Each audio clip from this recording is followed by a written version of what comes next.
జగమే మరపింపజేయునది కన్న తల్లి ప్రేమ.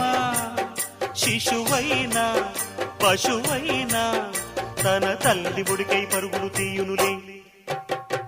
జననీ అను మాటలోని తరియుచు మనిషి జన్మ. ఇలనైనా గలనైనా ఆ అమ్మ రుణమే ఎన్నడు తీరదులే.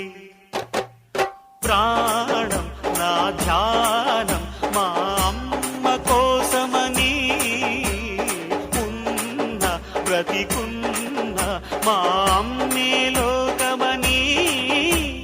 బ్రహ్మైనా అమ్మంటే చాలు మొక్కుతాడురా, ప్రాణంగా చూసేది ఆ పాశమేరా. దేవుణ్ణైనా ఎదిరిస్తాను, కాలాన్నైనా శాసిస్తాను, అమ్ముంటే చాలంట అండగా. అమ్మ అమ్మ మాయమ్మ, అమ్మంటే నేను అమ్మ.